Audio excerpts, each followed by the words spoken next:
Sur President, Prim Ministru, Kap tal-Oppożizzjoni, persuni distinti, ex-uffiċjali, segretarji u ħbib delegati. Huwa ta' onur u privileġġ għalija li bħala Segretarju Ġenerali qed nindirizza lilkom li tinsabu mixburin f'din is-sala f'dan il-mument tant storiku. Il-union li nimmilitaw fiha, it-twemmin li tagħha nħadnu u li b'tant determinazzjoni nagħtu l-ħidma tagħna qed tfakkar u tiċċelebra 75 sena ta' storja. Naf ċert li anki intom kburin li tagħmlu parti mill-ikbar għaqda tal-ħaddiema f'Malta.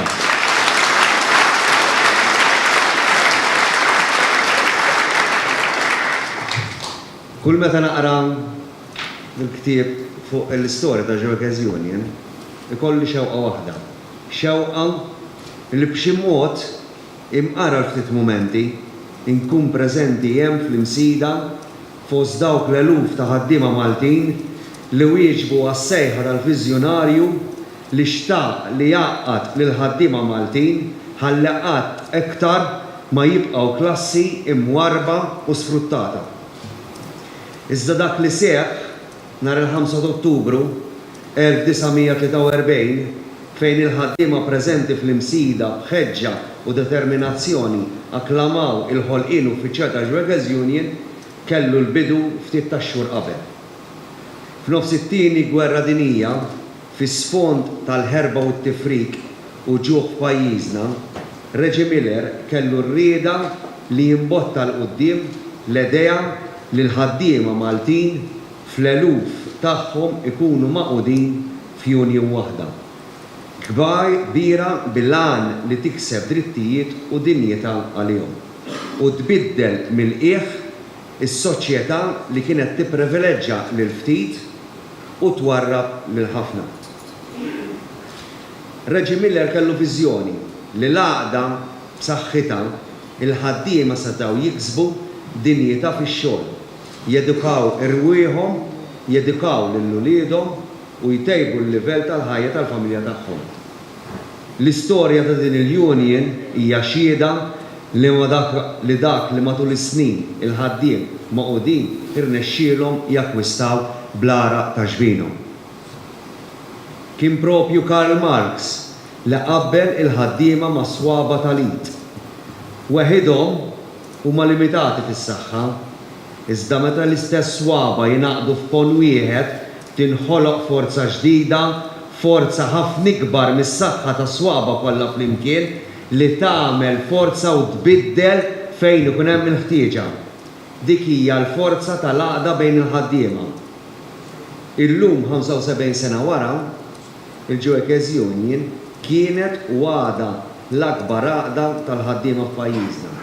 U qed niċċelebraw u nonoraw il-viżjoni tal-grupp ta' ħassieba minn fost il-klassi ta' ħaddiema li flimkien ma' Reġi Miller ħadmu qatih biex jagħtu ħajja lil din l-għaqda tal-ħaddiema. Kuraġġ u determinazzjoni kbira affrontaw il-qagħda mwera li kienu f'pajjiżna fil-qasam tax-xogħol. Ma ridux aktar iħallu lil ħaddiem jitqies bħala numru, ma ridux aktar li l-ħaddiem jibqa' jiġi sfruttat fuq il-post tax-xogħol tiegħu mingħajr ebda jeddijiet u kundizzjonijiet xierqa għas-sehem tiegħu fuq il-post tax-xogħol. Għal dan l-għan nobli li twildet il-Workers Union 75 ilu, din l-akbar għaqda tal-ħaddiema twildet u organizzat ruħha fuq skala nazzjonali biex il-klassi tal-ħaddiema ma tibqax mifruda. It-tmexxija ta' dak iż-żmien għarfet li fl-għaqda toħroġ is-saħħa, għarfet li kapaċi tikseb id-drittijiet u magħhom id-dinjità. Ħadmet biex il-klassi tal-ħaddiema ikollha vuċi fuq skala nazzjonali fit-tfassil tal-politika tal-pajjiż. Illum jien kburi li meta nħares lura lejn l-istorja ta' din il-union nara mexxejja li kienu jaħsbu fit-tul u niniżġu l-ħtiġijiet tal-mument mal-progress tal-futur. L-għan aħħari tagħna huwa kontinwament ispirat mill-ġustizzja soċjali. Mingħajr ġustizzja soċjali ma jistax ikun hemm progress soċjali. U għalhekk li Joyce Union sa mill-qolħ tagħha dejjem qiset li huwa d-dmir sagrosant tagħha li tkun moviment soċjali b'saħħtu. Biċċi minn quddiem ngħid li Joyce Union ħolqot tkun moviment tal-bidla, bidla politika, bidla ekonomika u fuq kollox bidla soċjali. L-istorja uriet li mingħajr is-sem sħiħ u l-impenn kontinwu ta' Joyce Union ma kienx ikun possibbli il-progress li wettqet is-soċjetà Maltija. Xhieda ta' dan huwa l-impenn soċjali u politiku li kkaratterizzaw l-ewwel snin ta' Joyce Union. Kienet protagonista f'diversi okkażjonijiet fil-mixja u fl-iżvilupp soċjo-politiku u ekonomiku tas-soċjetà Maltija. Meta saħħew il-ġrajiet ta' nhar 28 ta' April 1958, il-Kunsill Nazzjonali tal-Union, l-ogħla organu fih dan din l-akbar għaqda tal-ħaddiema, qal bl-iktar mod ċar li bħal żminijiet oħra fl-imoddi il-Gvern Kolonjali ma rafx jonora l-obbligi tiegħu lejn il-poplu Malti. Dakinhar kienu fl-eluf il-ħaddiema li wieġbu għas-sejħa ta' Joyce Union. Dakinhar bdiet u kienet ix-xrara li tagħti l-bidu għal ġlieda għall-indipendenza ta' pajjiżna, li finalment waslet għal mument storiku dak tal-Ħelsien. Dan juri b'mod ċar li sa mit-twelid tagħha Joyce Union l-status quo mhuwiex aċċettabbli. Wara wkoll li għal Joyce Union l-għaqda bejn il-ħaddiema kellha tkun ukoll għaqda nazzjonali biex il-koll flimkien niksbu rajna f'idejna. Nemmen fil-kobor ta' din l-għaqda meta nhar il-31 ta' Marzu 1979 flimkien mal-Prim Ministru ta' Malta Dominiku Mintoff hemm fuq l-għolja tal-Ħelsien kien hemm ukoll is-Segretarju Ġenerali George Agius jixel l-urna tal-Ħelsien. Sinjal ċar u inequivokabbli li l-Union hija forza indispensabbli għall-iżvilupp ta' pajjiżna. Iva kburin li bħala Joyce Union konna protagonisti fit-tfassil tal-istorja moderna ta' pajjiżna. L-għan tagħna kien li b'mod maqut naħdmu ma' dawk kollha li jridu jtejbu l-għejxin tal-ħaddiem u tal-poplu Malti. Dan huwa rifless fl-ewwel nifs tal-ħolqien tagħna. Mill-ewwel u bl-ebda eżitazzjoni sejjaħna lil kull min rid jaħdem għal ġid tal-poplu biex ninaqdu flimkien ħalli ntejbu il-ħajja tan-nies tax-xogħol u taċ-ċittadini. Kien hemm min għaraf ir-rieda tal-mexxejja viżjonarji tagħna u flimkien ħdimna biex inkatru progress soċjali. Dakinhar kien il-mument li f'pajjiżna feċċ il-moviment tal-ħaddiema fejn li trade unionista u li politika ħadmu faqda biex iddaħħlu riformi soċjali kbar u kundizzjonijiet tax-xogħol li f'pajjiżi ġirien kienu għad kellhom jgħaddu ħafna snin biex ikunu jistgħu jitgawdew xi ħaġa simili. Iżda mhux kulħadd taraf l-importanza tas-sejħa tagħna u tal-id ta' ħbiberija sinċera li offrejna. Kien hemm min għaliex rid jibqa' jipproteġi l-privileġġi tal-ftit għażel li jinjora sejħa tagħna u baqa' ostili mal-milja ta' snin. Anki jekk kien hemm mument fl-istorja ta' pajjiżna li ried jew ma rridx fittex l-għajnuna tagħna. Bla ebda eżitazzjoni xorta tajnielu għaliex ġibna quddiem għajnejna il-ġid tal-imsieħba tagħna, tal-familji tagħhom u ta' Malta tagħna.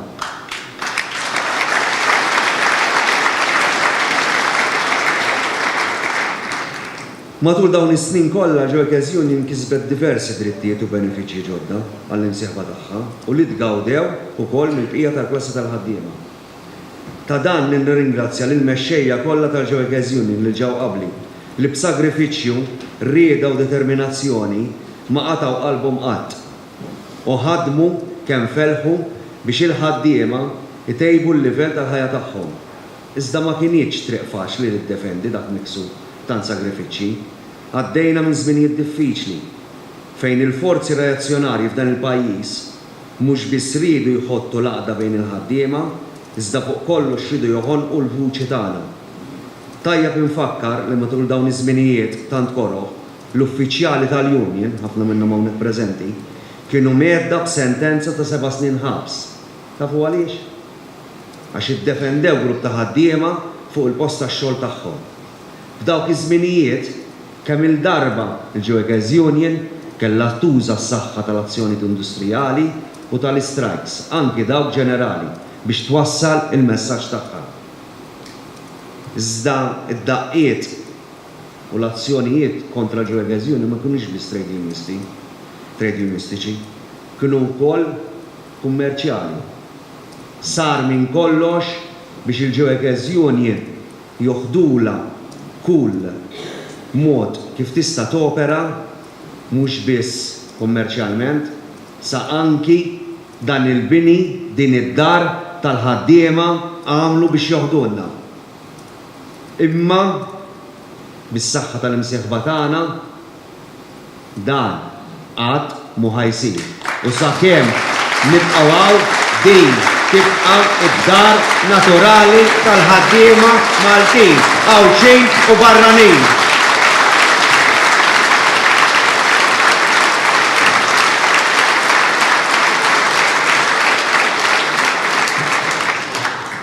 Għaddew is-snin, u dawk iż-żminijiet korra ħaddew ukoll.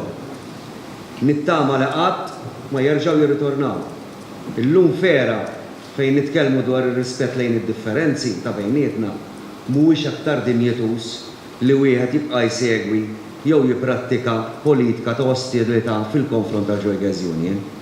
Il-Workers Union kienet għadha u tibqa' l-forza ewlenija li tirrappreżenta lil ħaddiema u għalhekk hija sieħeb soċjali importanti fil-mixja lejn iktar progress f'pajjiżna. Workers Union dejjem ħaddanna trade unionizmu effettiv li jħares lejn is-soluzzjonijiet u mhux lejn konfrontazzjoni. Trade unionizmu effettiv li jirrikonoxxi li joħloq bilanċ bejn l-aspirazzjonijiet tal-ħaddiema u l-interessi tal-interpriżi fejn jaħdmu l-ħaddiema. Xi dan tistgħu titkellmu mal-assoċjazzjonijiet ta' min ħaddem jew id-diversi postijiet fejn aħna rappreżentati li kollha jgħidulek u jfaħru il-mod professjonali kif tinnegozja il-Workers Union u li fejn kien hemm bżonn il-ħtieġa dejjem għejna u tajna daqqatit biex insalvaw l-impjiegi ta' kulħadd. Fil-waqt li l-isfidi soċjali u ekonomiċi jinbidlu ma' żmien, l-ideali tagħna jibqgħu l-istess. Is-solidarjetà u d-demokrazija mibnija fuq il-ġustizzja soċjali. Dawn kienu u għadhom il-bażi tal-ideali li sawru kemm lil din l-għada kif ukoll lis-soċjetà Maltija. Huma l-bażi li fuqhom jinbena il-progress soċjali.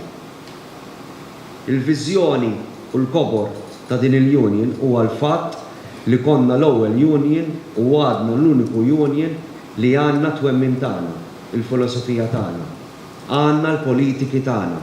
F'dan il-kungress barra dak li ġa kellna qed ukoll nillonċjaw żewġ politiki ġodda, waħda dwar l-ugwaljanza u l-oħra dwar is-saħħa mentali.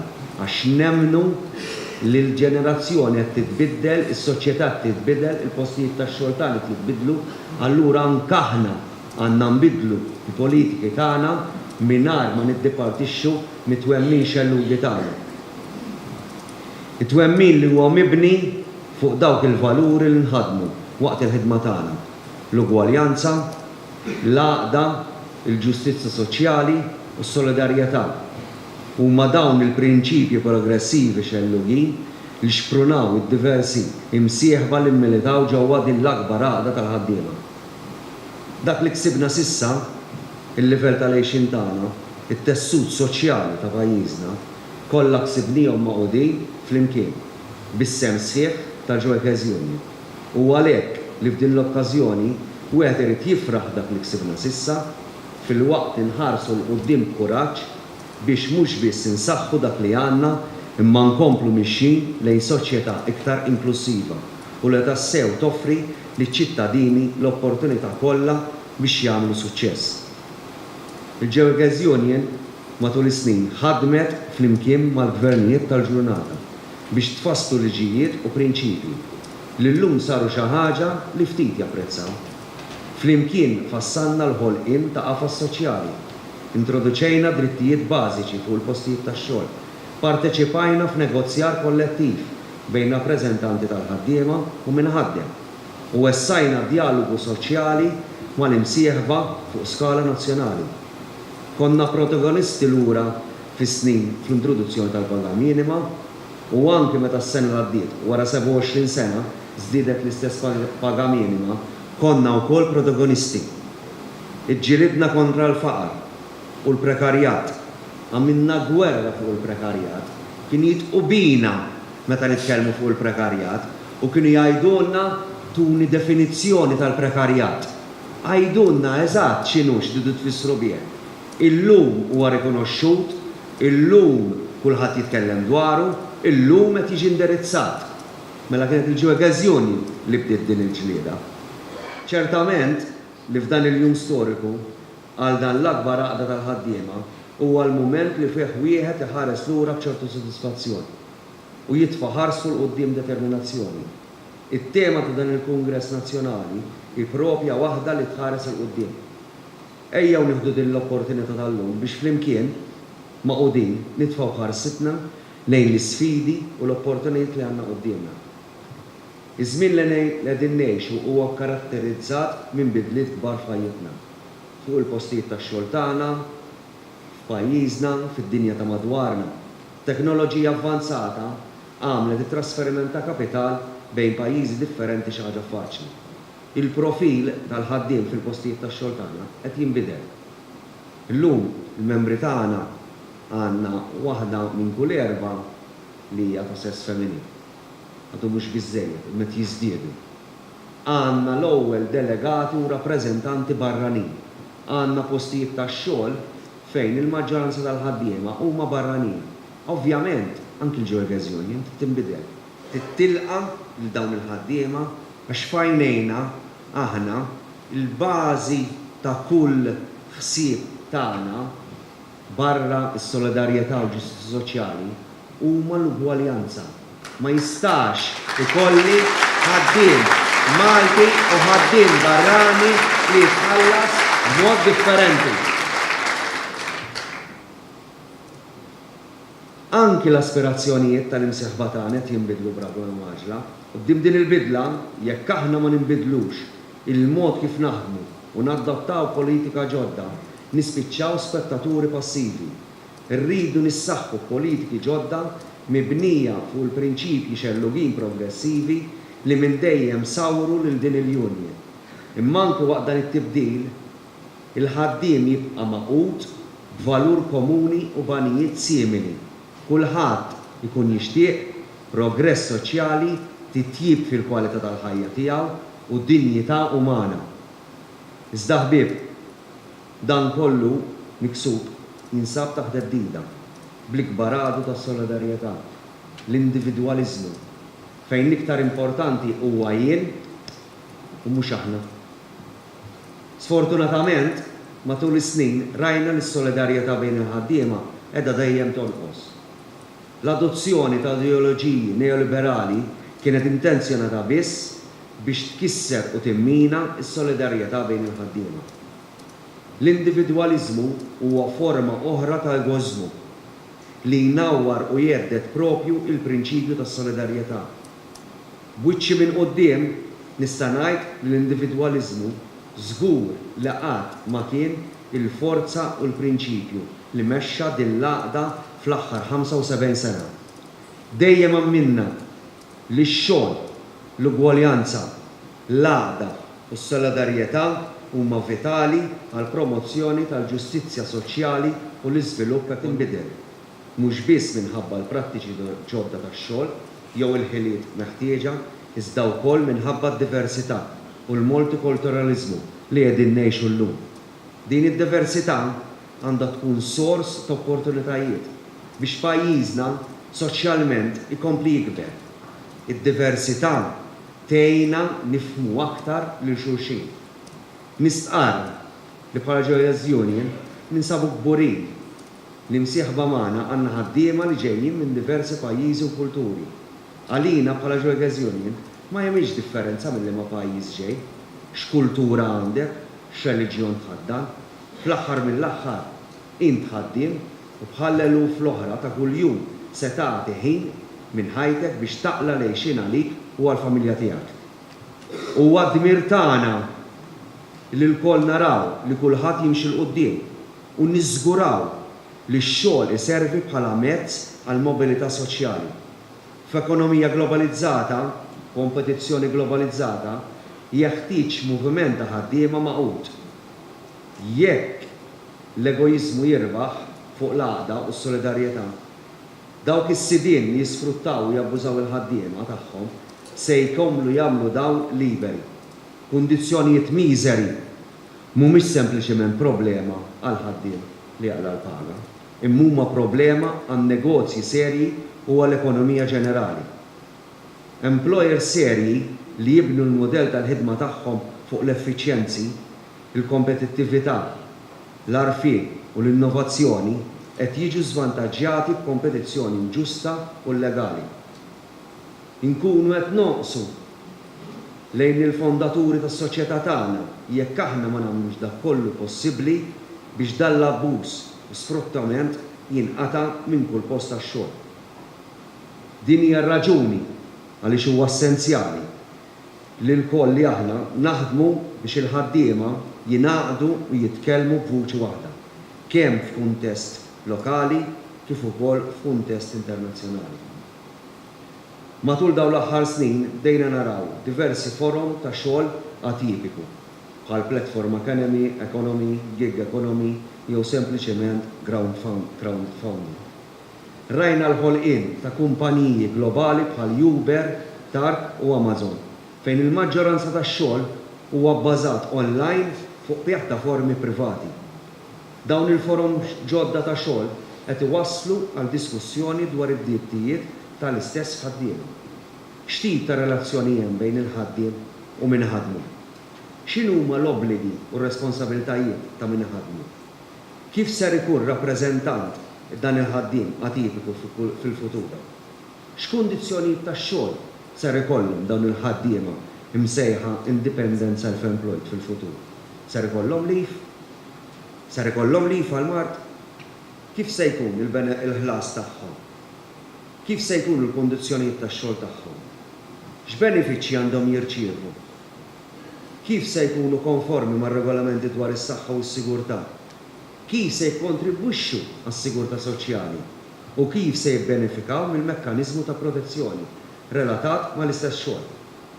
Dawn il-ħaddiema u ħaddiem oħra mill-iktar vulnerabbli qed iwasslu għal żbilanċ bejn il-postijiet tax-xogħol organizzati u dawk li mhumiex. In-nuqqas ta' relazzjoni tradizzjonali bejn ħaddiem u min ħaddem qed tbiddel id-dinja tax-xogħol tal-lum u tal-futur. Mhux l-intenzjoni tagħna li nirreżistu din il-bidla, anzi, it-tibdil li għaddejja minnu l-Workers Union huwa proprju ntis biex il-Union għal darb'oħra tkun katalista u protagonista f'dawn il-bidliet. Konvint li dan il-fenomenu ġdid irid jiġi indirizzat f'qafas ta' relazzjoni industrijali mibnija fuq rappreżentazzjoni ugwali u kollaborazzjoni akbar bejn trade unions u min ħaddem u l-gvern. Fejn ikun il-każ ma' assoċjazzjonijiet ta' min ħaddem, mhux bil-fost mal-employers, biss. Relazzjoni li tkun imsejsa fuq il-valur ta' dialogu soċjali. Nemmen li l-kol flimkien nistgħu tassew nagħmlu ekonomija li taħdem għaċ-ċittadini. Il-kol flimkien, gvern, l-għaqda tal-ħaddiema u min ħaddem nistgħu nfasslu il-futur tad-dinja tax-xogħol. Dan biex verament ix-xogħol ikun maħluq għall-bniedem u mhux bil-kontra. Għalhekk illum qudiemkom ħbieb delegati, persuni distinti, quddiem il-mexxejja tal-organizzazzjonijiet tal-ħaddiema internazzjonali u Ewropew u l-ogħla tmexxija ta' pajjiżna qed irressaq proposta li għandha ġib bidla radikali fir-relazzjoni industrijali Maltin. Bidla li konvint li tkun taġita għal kulħadd. Bidla li tagħmel id-differenza fit-ħajja ta' ċittadini tagħna. Il-Ministru u l-Kap tal-Oppożizzjoni fid-diskorsi tagħhom biltu ħafna, nimmaġina u nixtieq li fuq din il-proposta li ħarressaq taqblu wkoll u naraw biss kif ħanamluha. Nemmen li dan huwa żmien ideali biex b'mod immedjat flimkien mal-gvern u mal-imsieħba soċjali nata bidu għal diskussjoni nazzjonali biex kull ħaddiem ikun imsieħeb fi trade unions tal-għażla tiegħu biex jinqata darba l-dejjem kull abbuż fuqha.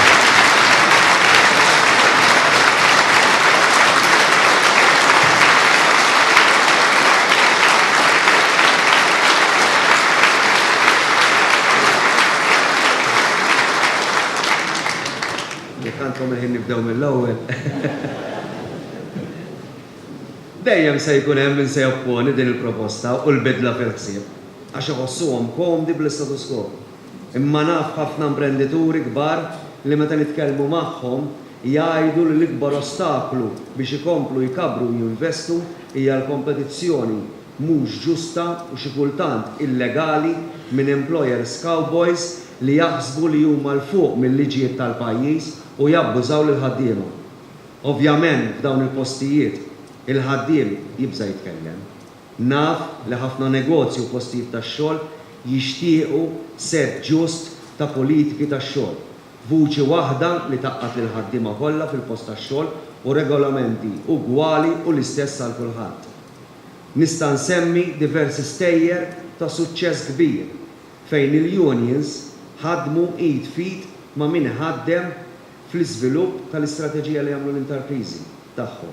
Aktar kompetittivi fit-trasformazzjoni tal-ambjent tax-xogħol, fil-komunikazzjoni aktar miftuħa, parteċipazzjoni fit-taħriġ u tagħlim ta' kapaċitajiet ġodda u fi strutturi maqbula ta' kif isiru n-negozjati. Kulħadd għandu jiġġieled biex il-ħaddiem ma jkunx trattat bħal oġġett li tista' tarmih meta ma jkollokx aktar bżonnu. Kull ħaddiem għandu bżonn stabbilità, sigurtà tal-impjieg, dħul regolari u ħin biex jistrieħu u jgawdi l-familja tiegħu. Il-mobilità soċjali u l-progress ekonomiku jistgħu jseħħu biss billi noħolqu xogħol li jirrikjedi kapaċitajiet avvanzati, teknika għolja u xogħol li jħalli qlieħ mhux xogħol prekarju mingħajr ebda dinjità fl-impjiegi. Huwa fl-interess ta' kulħadd li naraw li l-ħaddiema tagħna u l-familji tagħhom ikollhom dħul diċenti u verament jipparteċipaw fis-suċċess li jagħmel il-pajjiż. Għal ħafna żmien ġiet imbuttata l-linja li trade unionizmu u l-iżvilupp u tkabbir ekonomiku ma jmorrux flimkien. Jien ma naqbilx ma' din l-idea bla bażi, ma naqbilx li trade unionizmu joħnoq l-effiċjenza, il-kompetittività u tkabbir. Fil-fatt, l-evidenza turi li fejn hemm dialogu soċjali u negozjar kollettiv strutturat fil-postijiet tax-xogħol, dan wassal għal żieda fil-pagi, titjib fil-kundizzjonijiet tax-xogħol u ta' spinta akbar fl-investiment, kompetittività u effiċjenza. L-għaqda hija l-bażi għall-istabilità tas-soċjetà, il-garanzija ta' progress ekonomiku u soċjali u hija l-iktar fattur importanti fl-iżvilupp tal-istat u tas-soċjetà tagħna. Għalhekk nemmen li jekk kull ħaddiem ikun imsieħeb f'għaqda tal-għażla tiegħu inkunu qed insaħħu l-mobilità u l-ġustizzja soċjali. Għalhekk irridu nkunu koraġġużi u nkomplu nagħmlu l-bidliet li jeħtieġu jsiru biex intejbu l-ħajja u l-għejxin tal-ħaddiema. Il-proposta li ressaqt biex kull ħaddiem ikun membru fil-union tal-għażla tiegħu għandha twassal mhux biss biex jinqata' l-abbuż, imma wkoll jinħoloq bilanċ bejn il-ħaddiem u l-kapital. Kif rajna matul iż-żmien, meta l-ħaddiem kien maqgħud għamel avvenzi kbar, kemm hu kif ukoll is-soċjetà Maltija. Jekk verament nemmnu fil-parteċipazzjoni tal-ħaddiema, jekk verament nemmnu fil-ħila tal-ħaddiema, jekk verament irridu li l-ħaddiema jkunu parteċipi fil-post tax-xogħol tagħna, allura d-diskussjoni li ssir għandha tkun kif se nimplementaw din is-sħubija mifruxa aktar milli jekk tistax isseħħ. Hekk biss inkunu qed nagħtu vuċi lil ħaddiema kollha, kemm fil-post tax-xogħol, kemm fuq livell nazzjonali, kif ukoll fuq livell Ewropew u globali. Dak li qed nagħmlu llum fl-eluq il-75 sena anniversarju tal-akbar għaqda tal-ħaddiema huwa garanzija għal ġejjieni aħjar ta' din l-ikbar għaqda ta' ħaddiema u għas-soċjetà tagħna. Għalhekk il-futur u issa. Nirringrazzjakom.